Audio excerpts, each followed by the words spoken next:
All right, so we've got a bunch of tools that are kind of my standard equipment here. This is just a large, what they're called hard hammers, or rock hammers. They're just big river cobbles, and they've got the mass to really pull off really large spalls and flakes that can be worked into preforms or worked into other things. So, like that. That's the kind of material that we can take, turn into a preform, and eventually work down to something like this. Now, second is kind of really the most important tool is my smaller rock hammer. These things tend to run from the size of about a small baseball down to about a golf ball.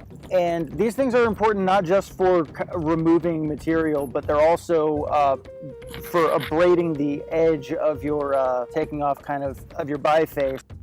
Because if you have a fresh, sharp edge and you try to hit it with one of your soft hammers or one of your hard hammers, the edge just snaps. It actually kind of a large point of contact, something like about that, while that dust is accumulating, for there to be enough surface area and enough stability for the hammer, the soft hammer, to grab it and then rip the flake off.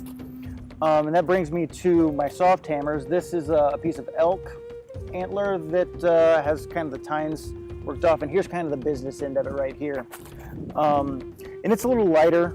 I'll do it for more fine work. The flakes that come off tend to be a little smaller, and the material itself is a little more spongy. This is a piece of moose antler that is much heavier, much denser, and is kind of my workhorse for all of this reduction sequence stuff.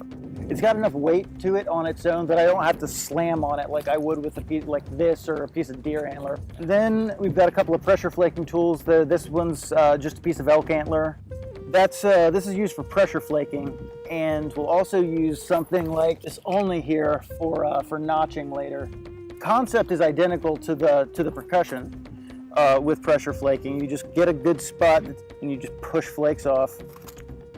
It's a lot more controlled, but you can't get the distance across the surface of the preform that you're working on with it. So it's really best for resharpening or final shaping of your material, or doing things like notching or putting in serrations into whatever final blade that you're doing.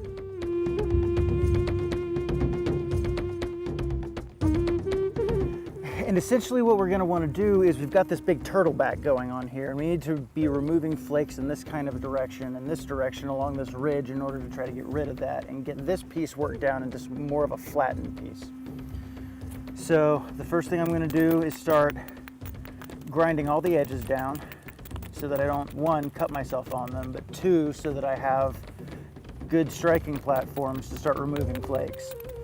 All right, so now we've got this edge right here, and you can kind of follow the white powder to show you where to place your strikes. So I'm going to use this moose antler billet. Start taking pieces off. So yeah, if you look in here, here's where we've got all these voids, and once the flake hits a void, the flake stops. It can't go through it. So it's going to take a lot of back and forth to center our margin along kind of this kind of line.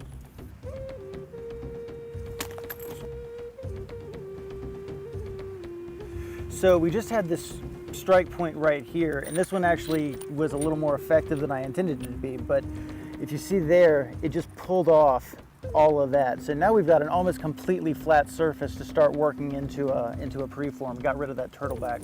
Now some of the issues that I'm still going to run up against is we've got this really concave area here, and you can't run flakes across concave areas. So I'm either going to have to work this side down so that this edge comes up this way, or I can come at it from the back and try to take this ridge off single strike.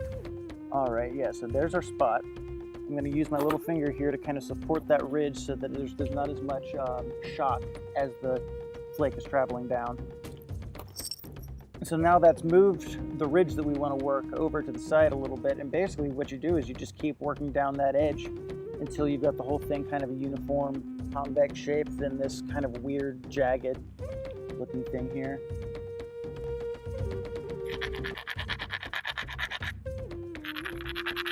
All right, so here we've got our final stage 3 preform. So I've got these two guys set up here as places where I'm going to try to run notches into this way.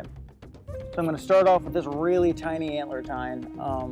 This tends to be like what I just start my notches off with, and just kind of start working in. So now we've got the beginning of our notches on either side. I'm going to take this deer ulna here, much thinner,